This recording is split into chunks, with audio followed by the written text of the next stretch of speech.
you had a 1-year-old, dad's off in the South Pacific, and you went to work. Yes. Do you realize that's really admirable and really difficult to manage? Welcome to Carry On, the show where we explore reinvention, self-discovery, and empowerment before, during, and after midlife. I'm your host, Carrie Murray. It's time to keep our head above the chaos and carry on. The Carry On podcast is a space for honest conversations, personal stories, and powerful perspectives. While we may discuss health, wellness, finances, relationships, and social issues, the content shared is for informational and storytelling purposes only and should not be considered professional, medical, legal, financial, or therapeutic advice. Some episodes may contain sensitive topics or adult language. Listener discretion is advised. The views expressed by guests are their own and do not necessarily reflect the opinions of the host or affiliated organizations. We encourage listeners to seek out qualified professionals for guidance tailored to their individual needs. I'm sitting down with someone who's known me longer than anyone else, my mom, Gail. We're going to talk about something we have in common. Being working moms. When I was a kid, she was one of many moms in the 70s and 80s who worked full-time outside of the home. This was true for an entire generation of us who saw moms on TV who weren't quite like ours. Carol Brady, June Cleaver, Jane Jetson. The dads had the careers, but the moms stayed home.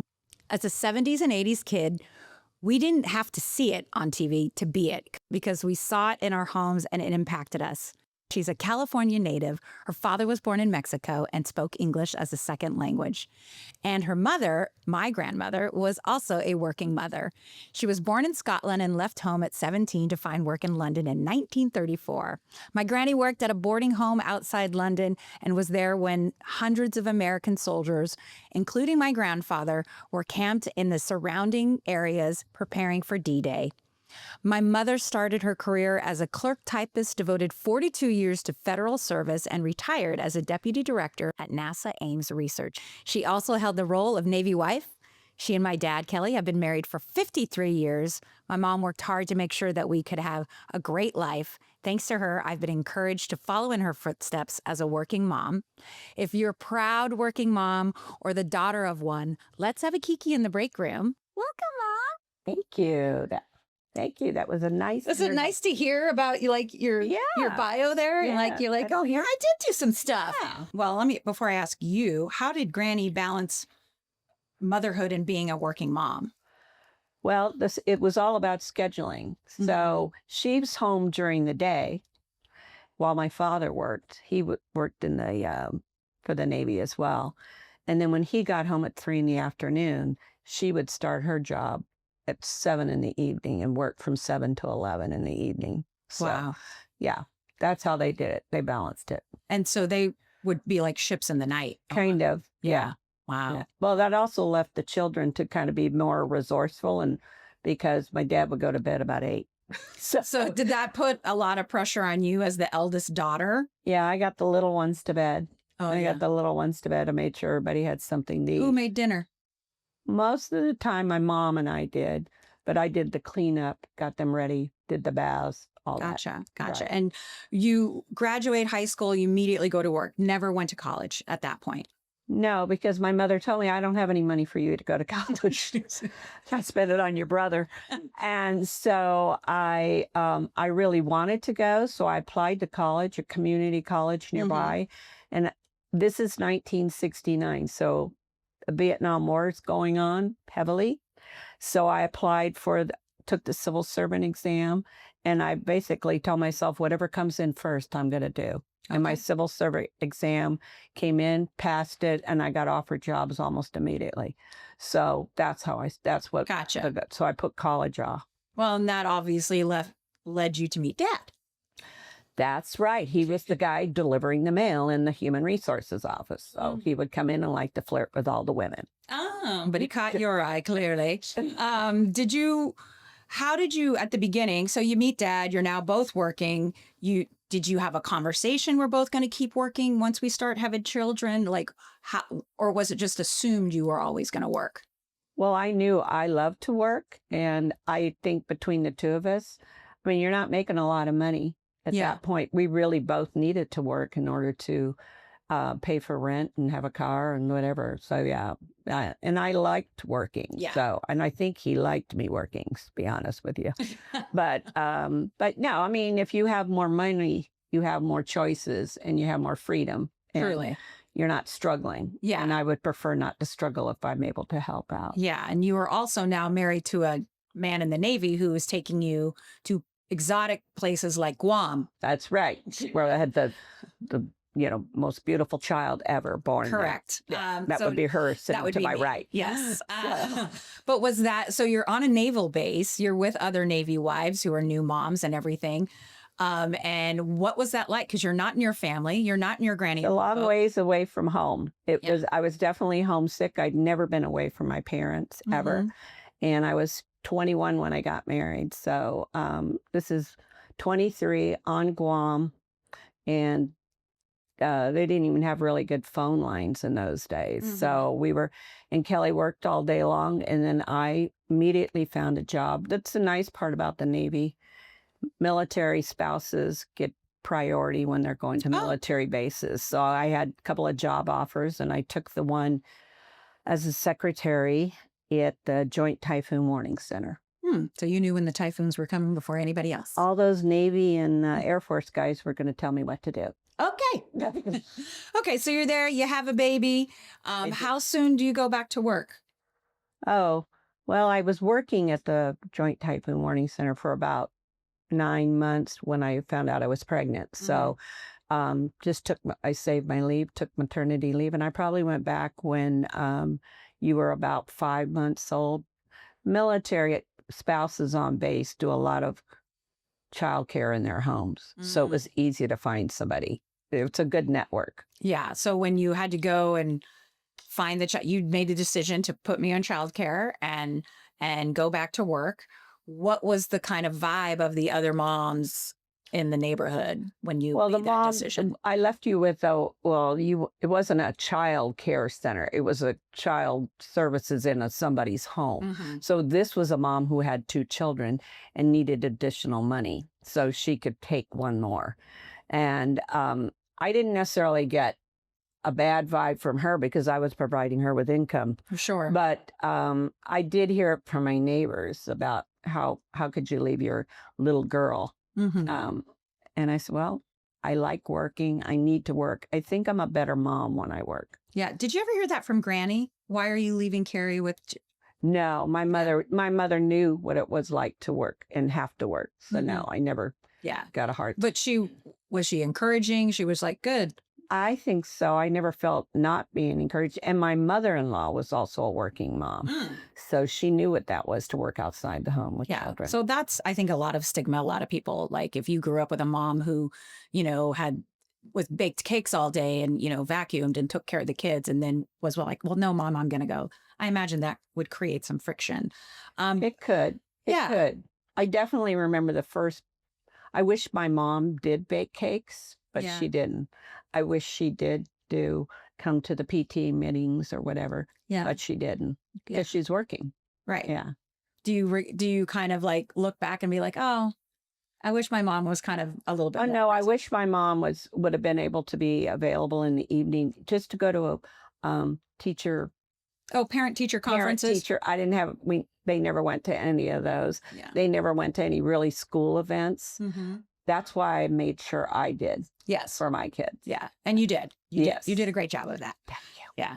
You also had a job that luckily was during the day. But I chose that profession so I could only have to work 7 to 4. Yeah. Came home. Yeah. And did you feel fulfilled at that time? We are now, now we're in Virginia. Okay. Now we're in Virginia. You now have another baby, my brother. Yes. But I've been there about a year and now I'm working for the Marine Corps. And they were very nice to me. They were, the Marines are interesting people as it is, but I'm a Navy wife. Yeah. So, but the military is a great family in itself. So people were supportive. But I also, in that neighborhood in Virginia, was the only woman working. Really? And I get the call. I have vivid memories growing up and waiting with Scott covered in like snow clothes and gloves Yeah. and watching you shovel the snow off the Yeah. driveway so we could go. Because Kelly was already gone to work. Right. And so I would shovel it's just snow. So, but you just, you do what you need to do, and Yeah. going to work.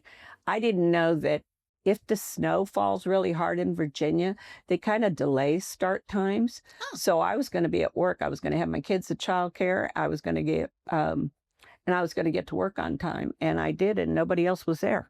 That's that California I said, strong. yeah. Like we're showing up What's up despite with if this? it's It's 60 just degrees snow. out. Right. So it wasn't a problem, and again, good people, Yeah. people, very supportive. Very. So speaking of that, did you have how I have my mommy friends? Did you have mommy friends? No, because I was working. What did you get, what did you do outside of work? So on a weekend? I watched my children. You watched your children. What Well, do you know why? watch? Because I was a working mom, I think I felt I needed to make up the time with going on activities, taking little day trips, things like that, because I was already gone Mhm. a lot. And so, but that was important to me, to do that. I wanted to have that connection. And the other women in the neighborhood were already doing that. Mhm. So I told you at the time, I did go to they do a lot of like Tupperware parties and things like that in the evening. And for me, Like hey, Avon. I'm ready to go to work. I got to go to bed and get up. So I did go to one. Mhm. And the woman asked me, how could I leave my children? Mhm. And, I'm just here just trying to buy some Tupperware. And Not a side of guilt. yeah. And she goes, do your children suck their thumbs because they miss you or have blanket? I went, no. So I do think women were pretty harsh on that, but I do think that's about them as well. So didn't really, I just would come home and go, okay, well, I have enough money now that I can take a trip to DC if I want to with my children to take them to the Smithsonian's. Right. You don't. You're constantly complaining. Now give me my Tupperware and the leftovers. give me that, and but I'll I'm go. gonna- Yeah. That's right. God. I know. So well, women can be pretty tough on each other. They still are. They still very much that- are. Yeah. That's hard no, to it's- hear. I would hope we would have moved forward No. at some point. No. Mm. Sadly, no. Okay. I'm sure the scrutiny Granny got, you got, I've gotten. I would get people to say, I'd be in the teacher's lounge and the other teachers would be like, why do you work? Your husband, Yeah, you don't he's need to. successful. Yeah. I was like, can I have a career? Can I have a voice? I think that's the part. I wanted a career. Yeah.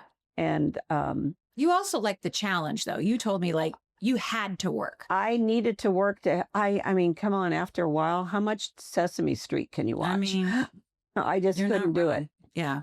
So for me, I like meeting people at work. I like the challenge of problem solving at work. Yeah. I also think what you learn at work, you definitely can apply. And also what you learn at home and how you run a family and manage a family. Because remember, your dad was gone a lot. A lot. Yeah. Yeah. He would in Guam, he was gone for like 6 months. And Yeah. it was just you and I at that point. You had a 1-year-old, dad's off in the South Pacific, Yes. and you went to work. Yes. Do you realize that's really admirable and really difficult to manage? So bravo, Mom. But you know what? Everybody in the neighborhood was like that because most of those women in there, their husbands, when we got hit with a typhoon there,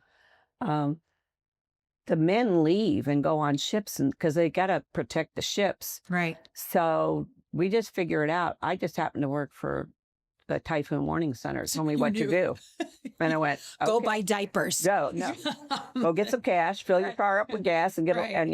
and here, try a lot of powdered food. Right. Yeah. So what do you think lesson you learned watching Granny work and you now applying it to yourself? Was there any seeing oh, okay, Granny did it this way, but I'm going to do it this way? Oh, absolutely. My mother told us every day we were poor, Okay. and that's why she worked. And so I did not want my children, because for me personally, that was very strenuous to know that, okay, we don't have enough money, and so I didn't want to put that burden on my children. So I knew.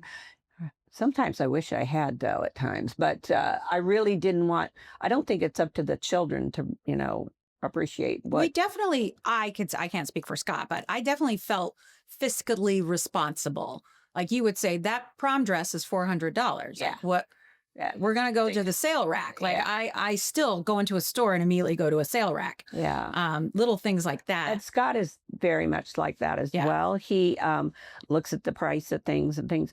But I think that's also teaching your kids survival skills. They need survival and skills. To be You're not always going to be responsible there. with money. And to be responsible with it. And so, but I didn't want them to think, hey, they're not going to be able to eat tonight. Yeah. Did you feel that way sometimes? No, because I was usually making the food, so I knew what was there. But she would say, we can't buy that, or we can't buy this. Right. Do you remember what you did to me in the commissary when we were in the commissary? No. You and Scott thought it was really funny when we were grocery shopping, and you were going, Mom, can we have bread today? Oh, yes. And I was that. mortified. Yeah, I do remember. And I was like, get in the car. Right. Yeah. That was just me just being obnoxious. Funny, haha.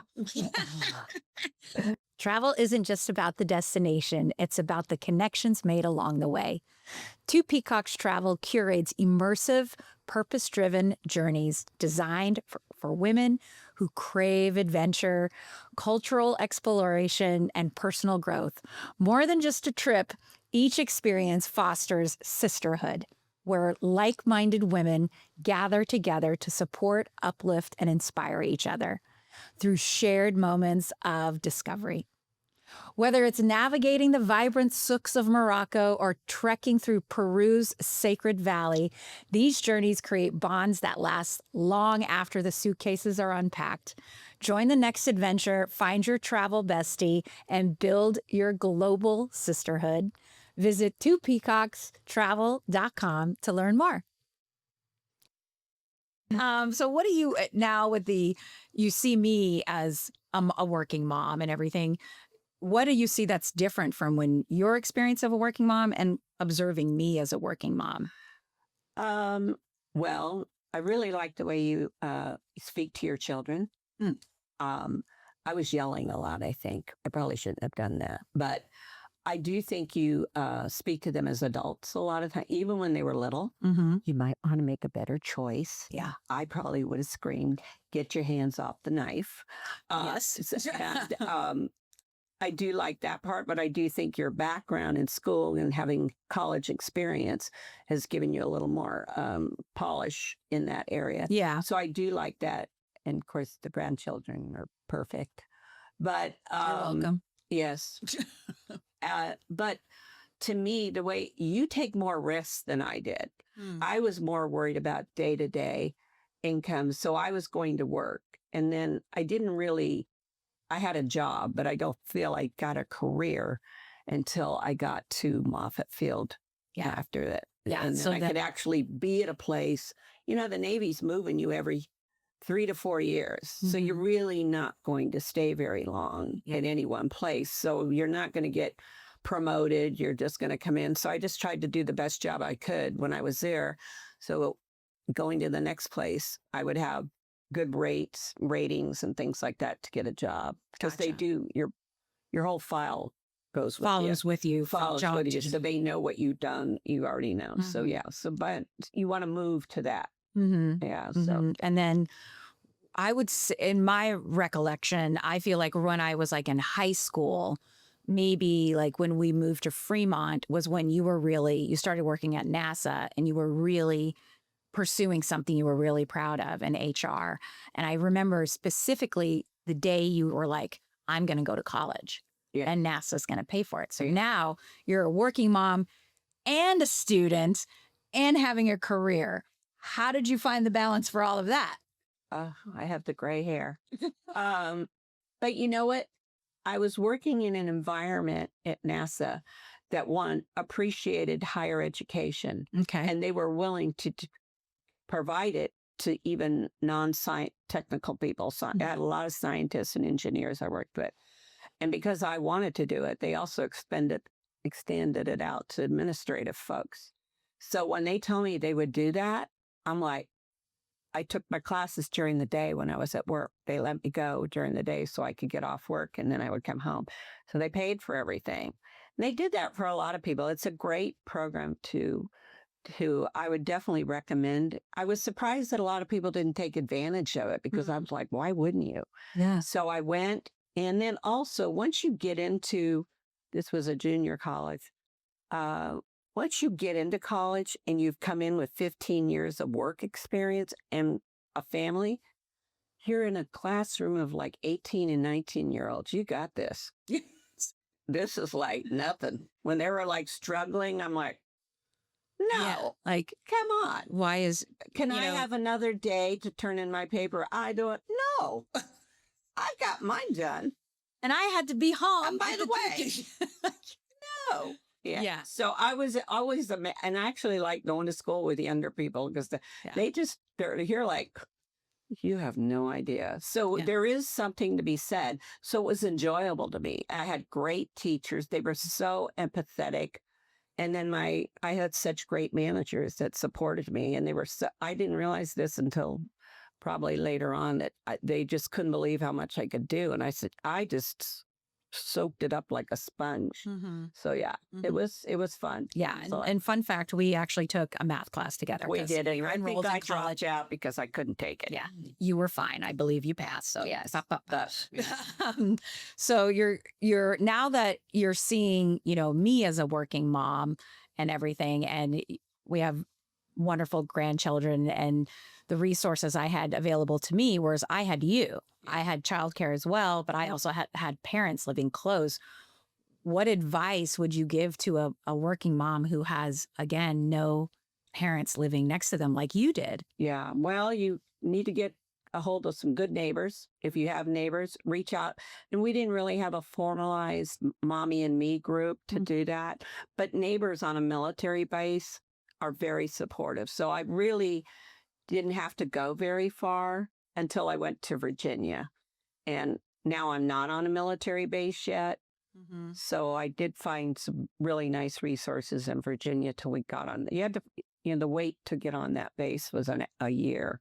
And then you move on the base. And then most military bases have really large child care center because their parents are coming and going. The military. So it's not a problem really on that. And I think for you and Scott, you're the social butterfly. Yes. You go into a child care center and you're like, oh, I've got 20 more friends. I've never met a person who isn't my friend. Yeah. If you come in, she's just fluttering around, where Scott was he's more reserved and quiet, and he would have one or two, but he didn't acclimate quite as well. Yeah. Friends, it's Carrie Murray. And if giving a TEDx talk is on your vision board, this is for you. Ready for TED is an 8-week program led by my friend Tony Purry, PR exec, media trainer, TEDx speaker herself, and a fabulous guest on Carry On. This guided experience is built just for women ready to clarify their message and craft a signature talk and share their big idea. Whether you're an expert, founder, or change maker, you'll expand your influence, raise awareness, and gain unshakable credibility when you hit the red circle. I know firsthand Tony supports women and has made progress, and it is remarkable. Apply now for readyforted.com and let Tony be your guide to the global stage.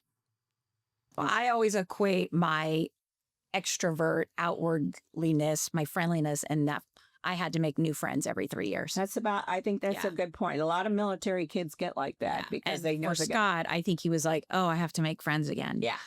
I have to do this again. Yeah. But, and it was always something when when we made the decision to have kids, because I grew up on a military base, I never had like, oh, I've known them since kindergarten. Yeah. I wanted to be the mom that had like, oh, we grew up with these kids in this neighborhood and everything. That was always really important to me. I know when I also have experienced, a lot of like, and mostly on social media now. With social media, there's so much mommy guilt put out there. There's so much. I hate that. I know, it's really ridiculous. And it's just like, you should be staying home, making sourdough and having your babies and being an influencer now. That is highly regarded for a working mom. To be an influencer? Because you get to stay at home with your kids. You are technically using your kids for content, and they're not getting paid, but that's another episode.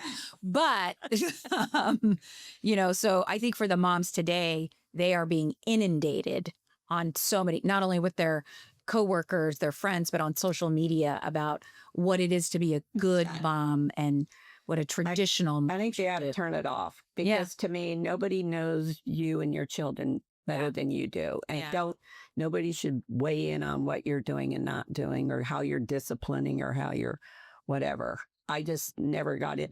That was one of the things that kind of was a saving grace by working because I didn't get involved in those. And all that drama. And all the drama. There wasn't. So I didn't hear that Susie did this today. Right. The biggest thing is when we moved to Fremont, we were finally going to stay somewhere longer than 3 years. And you bought your first home. We bought our first home because now he's at the end of his career. And that allowed us to plant some roots, check out the schools. You're going to be there longer, which is nice. I grew up with kids. I went to kindergarten with kids that I graduated high school with. Yeah. And that's nice. You're in the same neighborhood, but there's also a benefit from moving around and you could acclimate well into new situations. It's great in the workplace. You could see the people that come in that are comfortable around people and work. So I do think there's skills to learn in that are really, so I really wasn't too worried about it. And you did it really well. Scott struggled more, but he found his niche too. Once we planted roots in a good school and stuff like that. Yeah. It worked out. What was Dad ever like? Kind of like, or I'm going to say specifically Dad. Was he always supportive? Once we got to Fremont, bought the home, and you're now going back to school. Was he always supportive of you pursuing higher education and? He didn't have any problem with that as long as I fed him. Okay. So yeah. But he's also very self-sufficient, which is I thank my mother-in-law for. He knows he Thank you, Granny. Granny Francis. So he can make his own meals. He can do, and he's also fussy. In the Navy. In the Navy, you have to make your laundry. He's also not a fussy guy. He doesn't, he'll eat leftovers. Even when I come down here now, okay, how many days am I going to be here? Okay, let me just stack up the fridge with some stuff. And not that, he lives 5 minutes from many places to eat, but I just like to have it there for him and to let him know that. But, you make compromises. That's what you do. But I also think he knew that I loved to go to school. And that I was enjoying it and that I loved my job. The problem with it is probably the bigger thing or the challenge was that we worked at the same place and everybody knew he was my husband and I was. But he wasn't your supervisor, was he? No, that's not going to happen. No. That would not be happening. No, he was in a different division. Gotcha. But I never really spoke about him at work because my job was my job and his job. Now, if we ran into each other because of work, he's working in logistics and I'm working in HR. So, people go, oh, and I would go, yeah. But it was my career and my ability to really get support from the managers I had. But he had opportunities to go just as high and he didn't want to because in reality, he's on a second career. Right. He's already done his Navy career. Now he's coming in and doing this. So this was a supplement to that. Yeah, you, in my opinion, sacrificed a lot, including starting your career so you could follow him around. That's right. On his career. That's right. Yeah. That's right. And it was nice. I was in the federal government, so I could just keep adding years to my career. So by the time I got to NASA, I already had 15 years. Did you, strategically do that as a working mom? Like, if I stay in this organization, I can go anywhere in the world and still work in the same organization. I don't think it was that well thought out. I was, okay, yes. Yes, I was that strategic. Okay. And proud of that. Yes. But I do know that NASA, and for your dad as well, that I would get offered a lot of opportunity. Hey, do you want to come do this for a while or what are your real interests? And I would just stick my hand up every time. And he had those same opportunities. He chose some of them, but for the most part, he was kind of done because he'd already done 20 in the Navy. And then this was my starting. So it worked out well. It's a great place to work. Yeah. Well, you came as a secretary, right out of high school, and you made yourself all the way to executive director of AER. Yeah. That's something you should be really proud of and celebrate. I am. When I got my retirement, I was like, wow, that's kind of a big deal. Yeah. And people were telling me that. I'm extremely proud of you. Yeah. I always loved saying my mom's at work. I can't. My mom's at work. I had friends growing up, Yeah. Suzanne and people who had moms that stay home. And one of the things that was always surprising when I'd go to like Suzanne's house or a friend's house after school, I'd be like, your mom's here. What is she doing here? Like your mom's home? Like I was She was a hardcore mom though, that one. Well, she had a lot of, like Catholic and had like 5,000 kids. Oh, But that's her story. But I have to say, I always admired that you and went into higher education and going to your college graduation. Like, how many kids get to say, "I saw my mom graduate college"? and it's interesting when you go do that. And the counselor said, I said, oh, I don't think I want to go. My mother didn't want to go Right. because she said, I'm not going to your graduation. You're too old. Yeah. You should. And I was like, okay.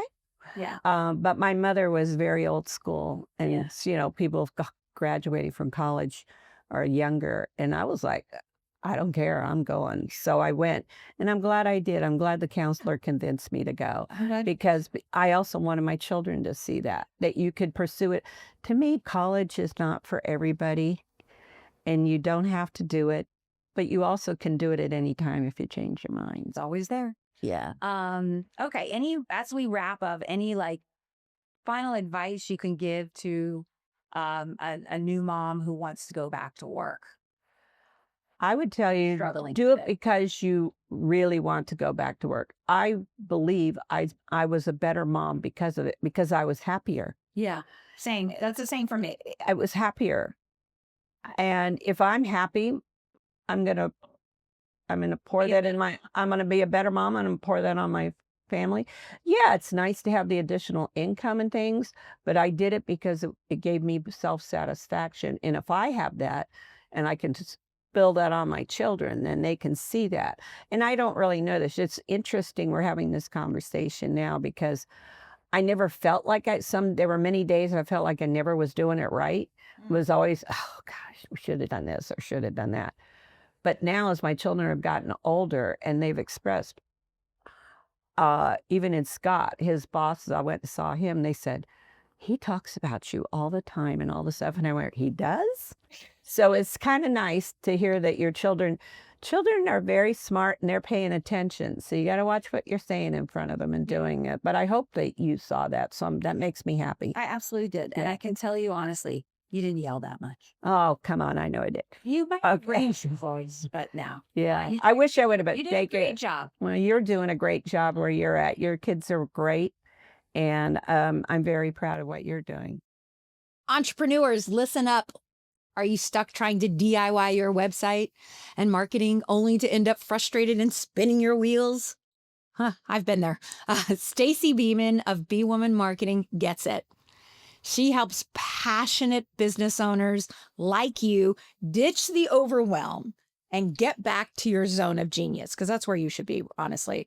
From strategic websites and automated marketing systems to branding, logo design, messaging, social media management, and strategy, she handles it all. Stacy has supported coaches, consultants, nonprofits, authors, educators, fitness brands, and more, helping them show up confidently and professionally online. So stop Googling how to embed a form or set up an email funnel and start growing your business.